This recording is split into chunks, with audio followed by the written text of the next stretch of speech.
19대 대선 대진표가 확정된 가운데 보수의 표심이 보수정당이 아니라 국민의당 후보에게 쏠리고 있는 이 시점에 자유한국당 홍준표 대선 후보 입장을 들어보겠습니다. 홍준표 대선 후보 캠프에 이종혁 특보단장 연결됐습니다. 안녕하세요, 의원님. 네, 안녕하십니까. 네. 저희가 알기로는 의원님이 홍준표 후보가 원내대표 하던 시절에 원내 부대표셨죠? 아, 그렇습니다. 예. 2008년도에 홍준표 후보랑 인연을 맺었습니다. 어떻게 18대 맺으셨어요? 조선 국회. 저는 그때까지 홍 후보를 얼굴도 한번 뵌 적이 없었어요. 네. 그런데 제가 국회에 입성하고 초대 당시 홍준표 후보가 원내대표를 하셨거든요. 18대 국회 때. 네. 그래서 저를 얼굴도 못 본 사람을 원내대표로 임명을 하셨더라고요. 그래서 상견례 자리에 가서 처음 뵈었습니다. 얼굴도 모르는데 왜 부대표로 지목을 하셨습니까? 이분이 아마 주변으로부터 또 아주 또 여러 가지 그 사람을 고를 때는 많은 과정을 거쳐서 이 정보라든지 또 여러 가지 그 사람의 그 됨됨이 이런 것들을 사전에 충분하게 거르는 그런 스타일입니다. 가까이서 아마 그런 유의 예. 들으셨던 모양이죠. 네. 그 이후로 그 홍준표 후보가 사실 당내에서 뭐 개벌할 것도 특별히 대단히 이제 친한 의원 그룹도 그다지 없는 분으로 유명하지 않습니까? 본인도 그렇게 얘기하고. 그렇습니다. 예. 예. 그런데 그 중에서도 가장 최측근으로 꼽히는 분으로 알고 있습니다. 단장님이. 아니, 제가 그렇진 않고요. 예. 홍준표 후보하고 가깝지 않으세요? 아니, 제가 가까이서 지금 모시고는 있습니다만은. 네네. 조금 전에 그 지적하셨다시피, 계보 없이. 네. 혼자서. 네. 이 패권 정치나 패거리 정치에 관련돼서 누구보다도 싫어하시는 분이니까요. 네, 그건 알겠는데. 다만 저는, 예. 저는, 정치적, 옆에 동반자, 예. 때로는 참모로서 제가 같이 옆에 있는 거죠. 왜 그렇게 홍준표 다른 계보도 없고 네. 딱히 그런 계보를 만들 생각도 없는 분인 것 같은데 가까이서 계십니까? 홍준표 후보의 매력이 뭡니까? 저는 우선 그분에게 제가 가장 매력을 느끼는 것은 가식이 없고 진솔한 지도자라는 겁니다. 그거는 맞습니다. 이게 보면 제가 네. 보았던 저도 가식은 없습니다. 예. 그런 진정성을 갖고 있는 그런 분이다. 이런 것이 저는 가장 매력적으로 제가 느꼈고요. 그리고 또 시대에 대한 깊은 통찰력 또 그리고 고민을 많이 하시는 분입니다. 그리고 또 제가 또 무엇보다도 그분을 좋아하는 것은 이건 뭐 흙수저라도 할 것 없는 아주 정말 그 척박한 어린 환경을 보내오면서 국민이 안고 있는 이 시대의 아픔과 고통을 누구보다도 공유할 수 있는 그러한 정치인이라는 점에 저는 항상 그분에게 최대의 매력이다 그런 생각을 갖고 있습니다. 근데 화법에 대해서 많이들 얘기하지 않습니까? 물론 뭐 가식이 없다고 표현할 수도 있지만 무례하다, 또 뭐 폭력적이다 이런 화법에 대해서도 지적이 많은 건 본인도 알고 계시고 또 단장님도 알고 계시죠? 무례하다, 폭력적이다라고 하는 선까지는 갔었나요? 네. 그런데 좀 언행이 거칠다라고 하는 예. 이상적 지적은 받고 있죠. 가장 부드럽게 표현하면 그 정도입니다. 거칠다. 예. 그런데 대개의 정치인들이 말을 분치를 하고 이렇게 꾸미는 그런 말들을 우선 듣기는 좋죠. 그러나 무엇보다도 말은 가장 중요한 게 거기에 담겨져 있는 진실함 그리고 진정성 이런 것이라고 봅니다. 그래서 소위 그 정치인들은 말에 MSG를 많이 치지 않습니까? 그런데 저분은 전혀 그런 것을 고려를 하지 않는 분입니다. 그래서 우리도 때로는 걱정이 되어서 많은 조언도 해드리고 이러는데 그런 점에서는 좀 이쁘게 봐주시기를 바랍니다. 예. 진솔함의 표현이다. 직함의 표현이다. 저는 그렇게 봅니다. 홍준표 후보를 방송에서 직접 칭찬하시는 분을 거의 보기 힘든데 단장님께서 가까이 계셨던 분이고 뭐 개인적으로 매력을 느끼신 거죠. 확실히. 그리고 정치적으로도. 그런 것을 기반으로 제가 드리는 말씀. 알겠습니다. 예. 지금 뭐 자유한국당의 후보가 되시긴 하셨는데 넘어야 할 허들이 많습니다. 우선 바른정당 유승민 후보도 마찬가지지만 우선 TK 지역을 찾아서 보수 적자라고 본인이 강조하고 계신데 TK 민심이 뭐 예를 들어 유승민 찍으면 문재인 된다. 식의 이야기가 있다고 오늘 저희가 2부에서 이현 의원이 얘기를 해 주시던데 그런 여론이 있죠. 지금 보수 후보 정당으로는 문재인을 막을 수 없는 거 아니냐 이런 인식이 TK 있지 않습니까? 네. 지금 현재 사실은 아직까지도 이 국면이 탄핵 정부, 최순실 국정농단 그리고 탄핵으로 이어졌던 이 정치 국면이 아직까지 완전히 대선 국면으로 지금 현재 시프트 이동이 저는 안 됐다고 봅니다. 이것이 이동이 되면은 이제 침묵하는 다수의 많은 국민들이 대선이라고 하는 자기의 선택이 과연 이 나라의 국군과 자신의 우리 국민들의 운명을 어떻게 가를 것인가 이런 것을 심각하게 전략적으로 고민을 하게 될 겁니다. 그렇게 될 경우에는 저는 이제 교통정리가 될 거라고 보아지는데요. TK 영남 이쪽은 과거에 우리 대선의 사례를 보면은 우리 보수의 요충지였고 중심지였습니다. 그래서 TK 적자가 홍준표 후보라고 하는 것은 홍준표 후보가 대구 경북의 인연을 두고 거기서 초중고 어린 시절에 거의 그 뼈가 자란 곳이기 때문에 TK의 적통이고 또 그리고 또 TK에 대한 누구보다도 많은 고민을 지금 안고 있는 후보이기 때문에 TK의 적자라고 하는 것은 저는 그건 옳은 지적이다. 또 옳은 우리의 표현이다. 이렇게 보고 있고요. 그리고 유승민 후보를 찍으면 문재인이가 된다.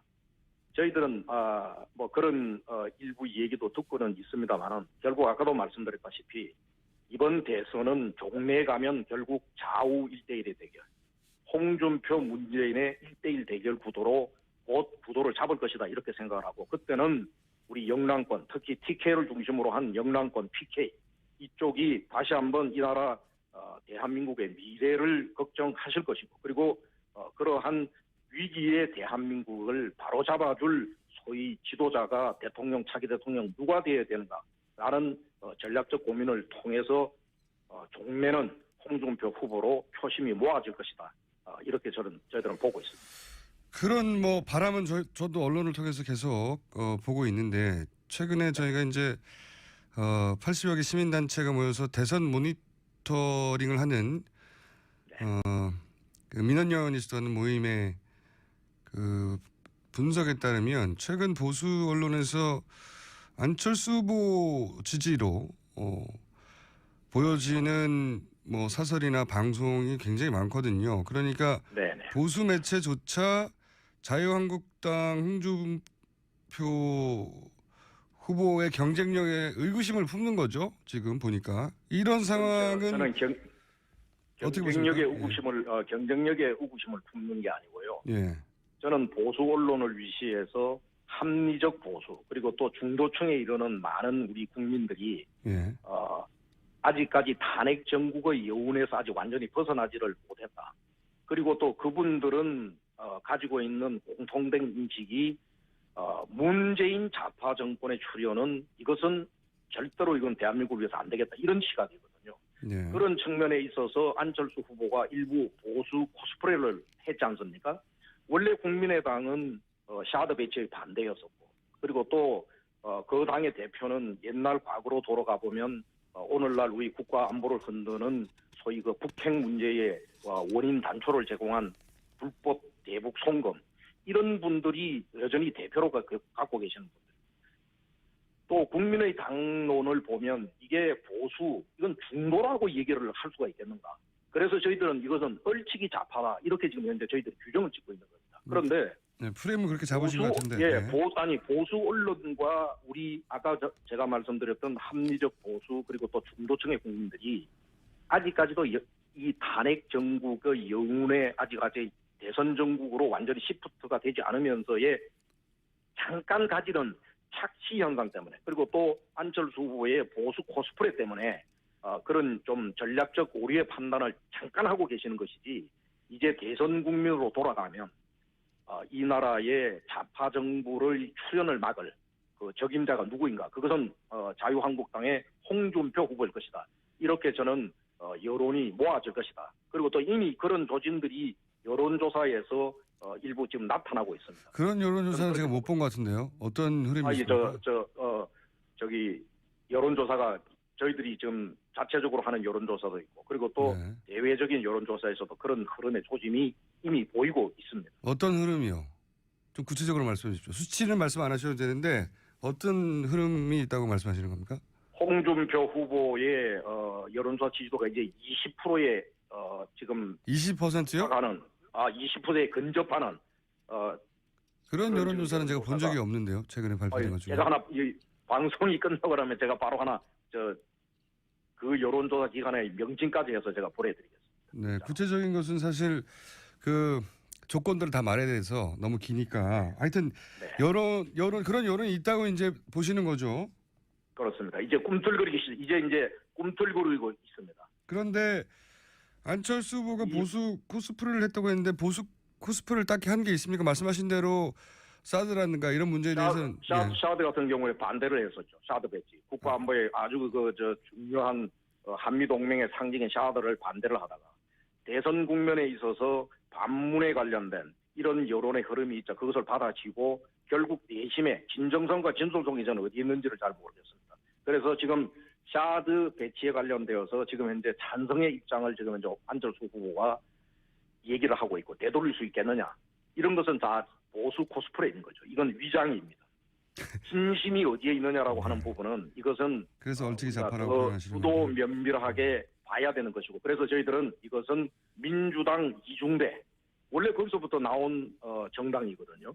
그리고 또 이것은 위장된 보수다 또 중도다 이렇게 저희들은 보고 있는 거죠. 최근에 그렇게 강하게 프레임을 잡으시는 것 같은데 근데 지금 그렇게 잡아도 여전히 보수의 표심은 지금 자유한국당의 후보나 또는 바른당의 유승민 후보로는 안 되는 것 같다고 판단하는 걸 저희가 여론조사로 확인할 수 있지 않습니까? 최근에 이 흐름이 예. 곧 바뀔 겁니다. 곧 바뀔 것이다. 예.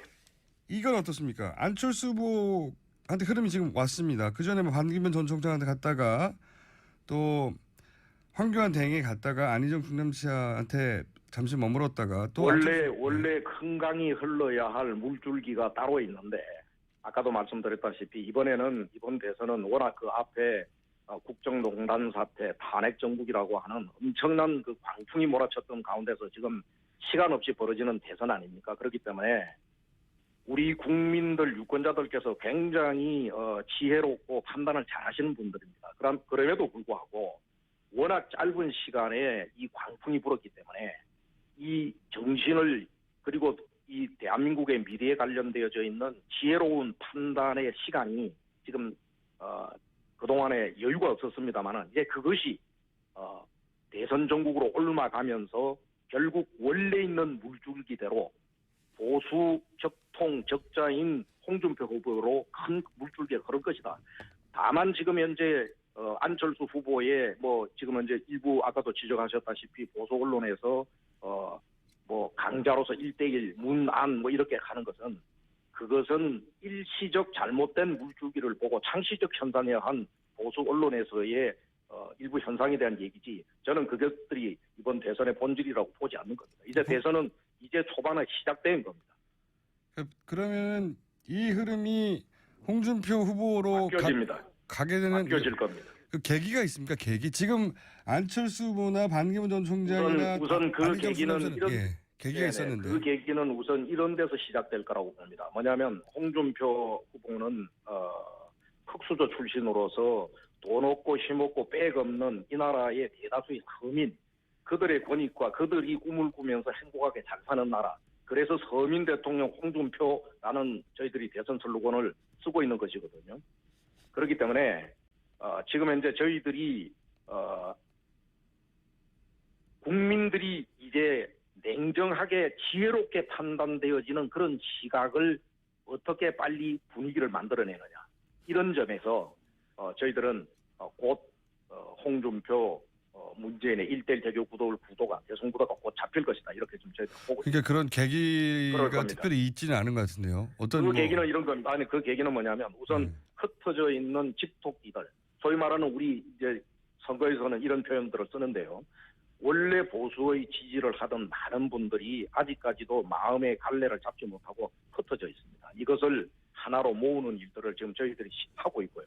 이게 곧 하나로 모일 겁니다. 그리고 또 바른정당은 또 역시 국민의당이 민주당에서 떨어져 나간 정당인 거와 마찬가지로 바른정당 또한 이 탄핵 정국에 있어서 원래 우리의 보수 정당의 한 부분이었죠. 떨어져 나갔습니다. 이 부분을 어떤 형태로든지 간에 저는 하나가 될 것이다. 홍 후보는 그래서 이제는 원래의 나갔던 그런 원인이 다 제거되고 사라졌으니 이제는 원래의 자리로 돌아오라, 지금 이런 메시지를 보내고 있지 않습니까? 그런데 그런 메시지를 홍준표 그래서 제가 요 말씀만 드리고 그러겠습니다. 그 계기가 뭐냐라고 하는데, 첫 번째 계기는 흩어졌던 보수가 하나로 홍준표를 중심으로, 후보를 중심으로 하나 되는 것, 이게 바로 뭐냐면은 첫 단계의 계기가 될 것입니다. 그건 알겠는데요. 그것이 곧 일어날 것입니다. 그건 알겠습니다. 그건 알겠는데 네. 그런 기대가 있고 바람이 있다는 건 알겠는데 바람이 아니라 이미 움직임이 시작되고 있습니다. 움직임이 잘 안 보여서 그러는 건데, 유승민 후보는 연일 네. 언론을 통해서 이런 식이라면 그냥 완주하겠다. 왜냐하면 뭐 친박이 청산된다고 말하고 있지만 실제 친박 인사들 중에 딱히 이번 총선에서 완전히 배제된 것도 아니고요. 게다가 친박 인사라고 이제 분류되는 분들 중에 보면 캠프 어딘가에서 일을 하시는 것 같기도 하고요. 네. 그렇다고 징계를 받은 것도 아니어서 홍준표가 당선된 것으로 더 이상 친박은 없다라고 하기에는 실제 존재하는 분들을 없는 척하는 거지. 그분들은 계속 있지 않습니까? 그렇게 제 말은 뭐냐면 유승민 후보와 단일화를 꼭 단일화든 어쨌든 연대든 어떻든 해야 그나마 가능성이 생기는 건데 그게 아마 결정적인 계기가 될 수도 있을 것 같은데 네. 지금과 같은 상황에서는 어떻게 됩니까? 그냥 지금 물밑에서 뭐가 있나요? 지금 20대 대선은 역사적으로 굉장히 중요한 의미를 가지는 대통령 선거고요. 그리고 이 대통령 선거가 하나의 거대한 역사의 물줄기입니다. 그렇다면 지금 지적했던, 그리고 또 탄핵 정국이라고 하는 이런 비정상적 정국 사태에서 일어났던 자그마한 일들, 감정의 응어리, 그리고 또 지금 하셨던 뭐 여러 가지 친박, 또 기타 뭐 관련된 이런 것들은 이것은 작은 일들입니다. 큰 거대한 강줄기가, 역사적 강줄기가 흘러가는데 그런 작은 것들은 저는 걸림돌이 될 수 없다고 보는 것입니다. 근데 유승민 후보 그리고 또 그런 입장에서는 것들은 그 물줄기에 예. 같이 하나가 되어서 다 같이 흘러가지게 될 겁니다. 한번 종래는 그렇게 될 것입니다. 근데 유승민 후보 입장에서는 그거를 작은 일이라고 생각하지 않고 아주 본질적이다. 친박 인사 본인에게는 중요한 일이겠죠. 본인에게는 중요한 일이나 저는 항상 역사의 거대한 물줄기는 한 개인의, 한 정치적 집단의 작은 이해 속에서 그 방향을 바꾼 적이 없다. 이게 바로 뭐냐면 저는 역사의 법칙이다. 이런 답으로서 어떻게 보수가 하나로 다시 통합될 건가, 뭉쳐질 건가 하는 것은 그 답으로 저는 대신하고 있습니다. 근데 지금 생각하시는 기준과 또 그 기준이 근거한 원칙 뭐 다 알겠습니다. 역사의 관점에서 봐야 되는 다 알겠는데 이제 실제로 상대가 존재하는 게임이기 때문에 상대가 생각하는 기준에 맞춰야 되는 부분이 있는데 네. 현실적으로 원래 이제 정치라는 게 공중전도 하지만 뒤로는 또 물밑에서는 채널도 열리지 않습니까? 그렇습니다. 저는 궁금한 것이 연일 유승민 후보나 홍준표 후보나 각자의 말들을 쏟아내고 있지만 그 채널이 작동하고 있고 그 채널에서 오가는 이야기가 어떤 연대나 단일화의 가능성을 어느 정도까지 근접한 상태인 건지 그게 궁금합니다. 반드시 100% 하나로 뭉쳐질 겁니다. 반드시 제가 될 거라고? 나중에 결과를 가지고 이제 한번 사석에서 오늘의 이 인터뷰를 가지고 이제 한번 소주라도 한 잔 놓고 오늘 나눈 얘기에 대한 후일담을 한번 할 기회가 있었으면 좋겠습니다. 반드시 100% 하나로 뭉쳐지게 됩니다. 그리고 뭉쳐야 합니다. 네. 역사를 위해서, 국민을 위해서, 위기의 대한민국을 위해서 그렇습니다. 그것을 당연히 알겠는데 건드리지 못할 겁니다. 당연히 알겠는데 예. 당위가 아니라 이것은 현실이기도 합니다. 묘수가 있는지 잘 모르겠네요. 제가 잠깐 요 얘기는 하고 넘어가겠습니다. 이종혁 예. 단장님께서 홍준표 후보 20% 얘기를 하셨는데 이게 이제 방송 규정상 조사 기회나 네. 근거를 제시할 수 없어서 규정이 위배돼 가지고 제가 네. 이게 통계적으로는 의미가 있지 않다는 말을 굳이 따로 해둬야 됩니다. 이렇게 해두고요. 네네. 만약에 다음에 말씀하실 거면은 그 자료와 함께 통계와 개요를 다 주셔야 합니다. 저희가. 자, 그렇게 하겠습니다. 그 뭡니까 절실한 마음은 알겠는데 아직 확 설득이 되는 묘수나 묘한 계기가 있는 것 같지는 않은데 지금 말이죠. 아까 후보가 진솔하고 가식이 없는 사람이라고 제가 그런 얘기를 드렸는데요. 지금 그렇게 바른정당하고도 흩어졌던 옛 동지들이 하나가 되어져야 된다라고 하는 그런 원칙과 여러 가지의 일들이 지금 물밑에서는 벌어지고 있습니다. 벌어지고 있고 잘 얘기가 돼가나요 또 물밑에서? 공감을 하는 분들이 많고요. 예. 그리고 또 우리 유승민 후보님조차도 지금 현재의 그분도 지금 현재 어찌되었든 대한민국의 공당의 지금 현재 신분은 후보이지 않습니까? 그렇기 때문에 그분도 지금 현재로서의 그 정도의 스탠스는 저는 가지시는 게 현실적이다 이렇게 보는 겁니다. 그러나 그분도 큰 정치인이시고 그리고 또 여러 가지를 판단을 하시는 분들이기 때문에 종래 하나로 합쳐지는데 분위기가 조성되어지면 대국적 그러한 흐름에 저는 같이 협력하시고 참여해 주실 것이다. 저는 그렇게 믿음을 갖고 있습니다. 그리고 그렇게 될 겁니다. 마지막 질문이기도 합니다. 그 시간이 거의 다 돼서. 예. 과거에는 이제 보수 정당이 그런 기획을 가지고 있고 또 네. 전략이 있으면 그 방향으로 보수 매체들이 도움을 주고 우호적으로 협력하였는데 말씀하신 것들이 다 이제 그런 여론과 민심이 그렇게 같이 움직여줘야 되는데 지금은 협력이 잘 안 되는 것 같거든요. 그러니까 뭐 노출이 되고 여론이 만들어지고 해야 되는데 네. 그다지 보수 매체도 자유한국당 후보에 우호적이지 않아요. 이 상황은 어떻게 타개합니까? 그래서 그게 아까 제가 계속 누차 말씀드렸던 탄핵 정국이라고 하는 이 광풍 정국에서 기인되는 현상이다 이렇게 보는 겁니다. 그런데 지금 대선이 오늘로서 33일입니까? 34일 남았습니까? 짧다면 짧지만 긴 시간입니다. 그래서 이제 다들 냉정을 되찾고 그리고 대한민국의 현 주소와 앞으로 나아가야 할 미래의 그 로드맵을 보면 이제는 하나씩 정리정돈이 되면서 원래의 시각과 인식으로 돌아올 것이다. 그리고 돌아올 겁니다. 알겠습니다. 오늘은 여기까지 이제 처음 뵈는 거니까 여기까지 약하게 하고요. 예. 앞으로 한 달 좀 넘게 남았는데 앞으로는 좀 더 야박하게 하겠습니다. 단장님 반가웠고요. 예. 그래요. 고맙습니다. 19대 대선 대진표가 확정된 가운데 보수의 표심이 보수정당이 아니라 국민의당 후보에게 쏠리고 있는 이 시점에 자유한국당 홍준표 대선 후보 입장을 들어보겠습니다. 홍준표 대선 후보 캠프에 이종혁 특보단장 연결됐습니다. 안녕하세요, 의원님. 네, 안녕하십니까. 네. 저희가 알기로는 의원님이 홍준표 후보가 원내대표 하던 시절에 원내 부대표셨죠? 그렇습니다. 예. 2008년도에 홍준표 후보랑 인연을 맺었습니다. 어떻게 18대 맺으셨습니까? 조선 국회.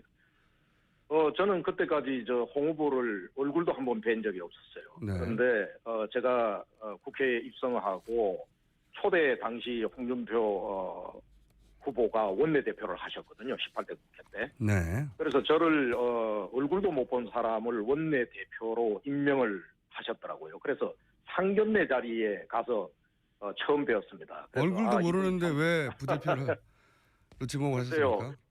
이분이 아마 주변으로부터 또 아주 또 여러 가지 그 사람을 고를 때는 많은 과정을 거쳐서 이 정보라든지 또 여러 가지 그 사람의 그 됨됨이 이런 것들을 사전에 충분하게 거르는 그런 스타일입니다. 가까이서 아마 그런 유의 예. 들으셨던 모양이죠. 네. 그 이후로 그 홍준표 후보가 사실 당내에서 뭐 개벌할 것도 특별히 대단히 이제 친한 의원 그룹도 그다지 없는 분으로 유명하지 않습니까? 본인도 그렇게 얘기하고. 그렇습니다. 예.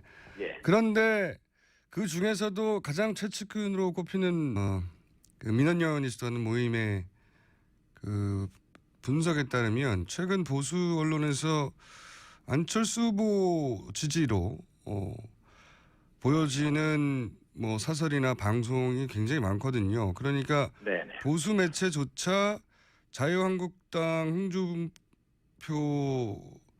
후보의 경쟁력에 의구심을 품는 거죠. 지금 보니까 이런 상황은 저는 어떻게 경쟁력의 보십니까? 경쟁력의 의구심을 품는 게 아니고요. 예. 저는 보수 언론을 위시해서 합리적 보수 그리고 또 중도층에 이르는 많은 우리 국민들이 예. 아직까지 탄핵 정국의 여운에서 아직 완전히 벗어나지를 못했다. 그리고 또 그분들은 가지고 있는 공통된 인식이 문재인 좌파 정권의 출현은 이것은 절대로 이건 대한민국을 위해서 안 되겠다. 이런 시각이거든요. 예. 그런 측면에 있어서 안철수 후보가 일부 보수 코스프레를 했지 않습니까? 원래 국민의당은 샤드 배치의 반대였었고 그리고 또 그 당의 대표는 옛날 과거로 돌아가 보면 오늘날 우리 국가 안보를 흔드는 소위 그 북핵 문제의 원인 단초를 제공한 불법 대북 송금 이런 분들이 여전히 대표로 갖고 계시는 분들. 또 국민의 당론을 보면 이게 보수, 이건 중도라고 얘기를 할 수가 있겠는가. 그래서 저희들은 이것은 얼치기 좌파다. 이렇게 지금 현재 저희들이 규정을 짓고 있는 겁니다. 그런데 네, 프레임을 그렇게 잡으신 것 같은데. 예, 네. 보수 언론과 우리 아까 제가 말씀드렸던 합리적 보수 그리고 또 중도층의 국민들이 아직까지도 이 탄핵 정국의 여운에 아직 대선 정국으로 완전히 시프트가 되지 않으면서의 잠깐 분으로 알고 있습니다, 단장님이. 아니 제가 그렇지는 않고요. 예. 홍준표 후보하고 가깝지 않으세요? 아니 제가 가까이서 지금 모시고는 있습니다만은 네네. 조금 전에 그 지적하셨다시피 계보 없이 네. 혼자서 네. 이 패권 정치나 패거리 정치에 관련돼서 누구보다도 싫어하시는 분이니까요. 네, 그건 알겠는데. 다만 저는 예. 저는 정치적 옆에 동반자 예. 때로는 참모로서 제가 같이 옆에 있는 거죠. 왜 그렇게 홍준표 다른 계보도 없고 네. 딱히 그런 계보를 만들 생각도 없는 분인 것 같은데 가까이서 계십니까? 홍준표 후보의 매력이 뭡니까? 저는 우선 그분에게 제가 가장 매력을 느끼는 것은 가식이 없고 진솔한 지도자라는 겁니다. 그거는 맞습니다. 이게 보면 제가 네. 보았던 저도 가식은 없습니다. 예. 그런 진정성을 갖고 있는 그런 분이다. 이런 것이 저는 가장 매력적으로 제가 느꼈고요. 그리고 또 시대에 대한 깊은 통찰력 또 그리고 고민을 많이 하시는 분입니다. 그리고 또 제가 또 무엇보다도 그분을 좋아하는 것은 이건 뭐 흙수저라도 할 것 없는 아주 정말 그 척박한 어린 환경을 보내오면서 국민이 안고 있는 이 시대의 아픔과 고통을 누구보다도 공유할 수 있는 그러한 정치인이라는 점이 저는 항상 그분에게 최대의 매력이다 그런 생각을 갖고 있습니다.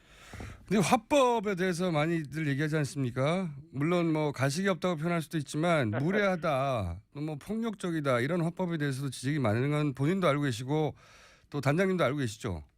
무례하다, 폭력적이다라고 하는 선까지는 갔었나요? 네. 그런데 좀 언행이 거칠다라고 하는 예. 이상적 지적은 받고 있죠. 가장 부드럽게 표현하면 그 정도입니다. 거칠다. 예. 그런데 대선이라고 하는 자기의 선택이 과연 이 나라의 국군과 자신의 우리 국민들의 운명을 어떻게 가를 것인가 이런 것을 심각하게 전략적으로 고민을 하게 될 겁니다. 그렇게 될 경우에는 저는 이제 교통정리가 될 거라고 보아지는데요.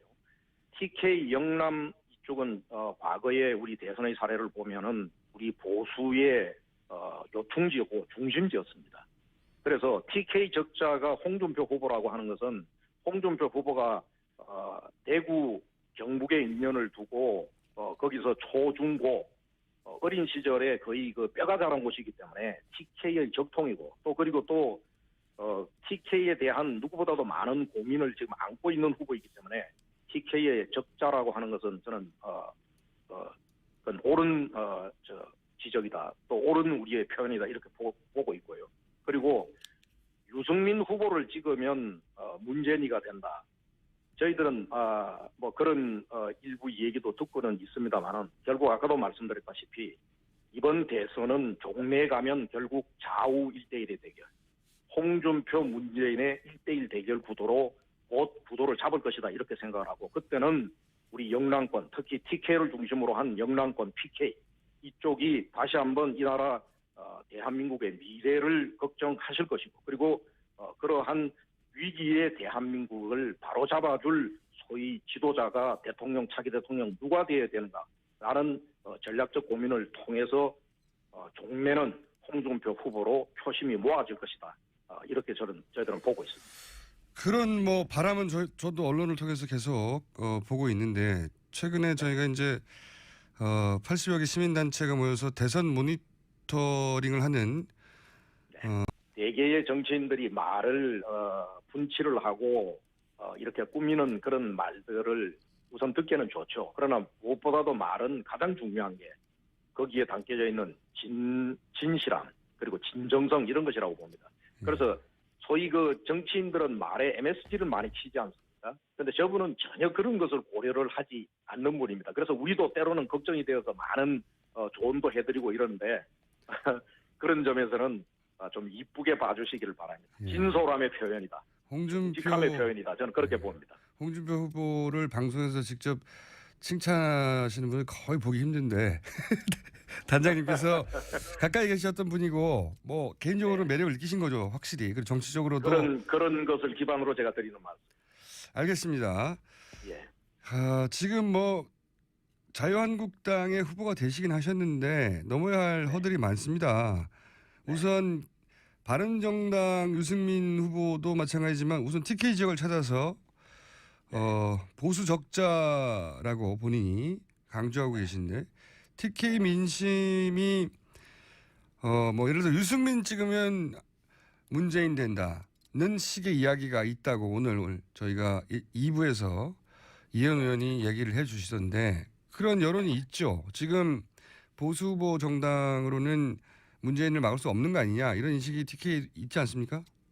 네. 지금 현재 사실은 아직까지도 이 국면이 탄핵 정부, 최순실 국정농단 그리고 탄핵으로 이어졌던 이 정치 국면이 아직까지 완전히 대선 국면으로 지금 현재 시프트 이동이 저는 안 됐다고 봅니다. 이것이 이동이 되면은 이제 침묵하는 다수의 많은 국민들이